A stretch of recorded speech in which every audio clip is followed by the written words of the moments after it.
Good afternoon बच्चों। आज हम आपको पर्यावरण प्रदूषण के बारे में बताएंगे। पर्यावरणीय प्रदूषण मानवीय क्रियाओं से वायु, मृदा की भौतिक, जल, रासायनिक एवं जैविक विशेषताओं में होने वाला ऐसा परिवर्तन है जो न केवल मानव, पेड़ पौधों, अन्य जीव जंतुओं और वातावरण को हानि पहुंचाता है वरन उनके अस्तित्व के लिए भी खतरनाक हो जाता है। पर्यावरण मनुष्य की सभी क्रियाओं पर प्रभाव डालता है। उसका भोजन, वस्त्र, रहन सहन आदि का यह सभी प्राकृतिक परिस्थितियों पर निर्भर होता है, किंतु मानव ने अपनी सूझबूझ प्रकृति को भी प्रभावित किया। नदियों पर बांध बनाकर बिजली उत्पादन करना, वनों को साफ कर उद्योग व नगर बनाए, मरुस्थल में खेती, ठंड से बचाव के लिए हीटर, गर्मी से बचाव के लिए कूलर आदि बनाए। किंतु जब मानव सुख सुविधाओं को जुटाने की कोशिश में सीमा की अतिक्रमण करता है तो प्रकृति में संसाधनों की कमी होने लगती है। मार्क्स ने कहा है कि प्रकृति के प्रति मानव के शत्रुतापूर्ण व्यवहार से ही पर्यावरण का ह्रास होता है। यदि पर्यावरण के साथ सहयोग व संयम का व्यवहार किया जाए तो छोटी छोटी क्षति प्रकृति स्वयं ही पूरा कर लेती है।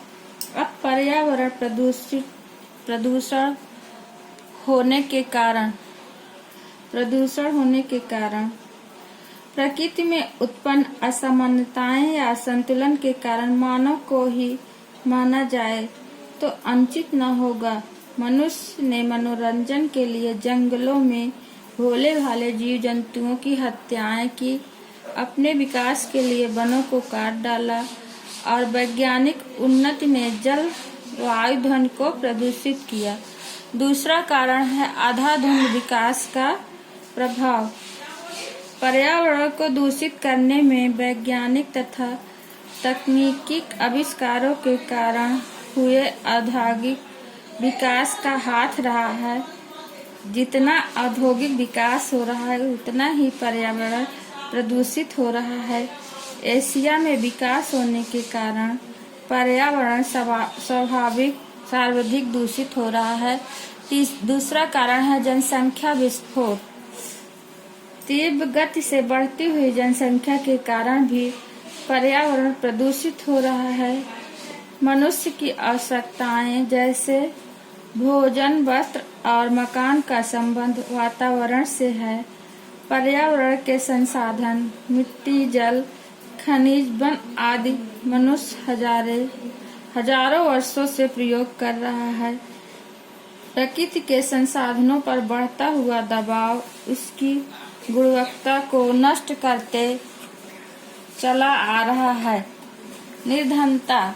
निर्धनता आवश्यकताओं की वस्तुओं को जुटाने के लिए विकसित देशों के निर्देशन पर कार्य करना पड़ता है। अमेजन घाटी वनों का काटना लकड़ी निर्यात के लिए किया जा रहा है, जिससे लगभग प्रतिशत 50 लाख हेक्टेयर भूमि विहीन हो रही है। उसके बाद है उन्नतशील कृषि प्रणालियां। उपज को बढ़ाने के लिए रासायनिक उर्वरकों का प्रयोग किया जा रहा है। सबसे अधिक उर्वरकों का प्रयोग जापान में हुआ है। उर्वरकों का प्रयोग करने से खाद्य पदार्थ का भाग विषाक्त हो जाता है, जिसका प्रयोग जनता करती है।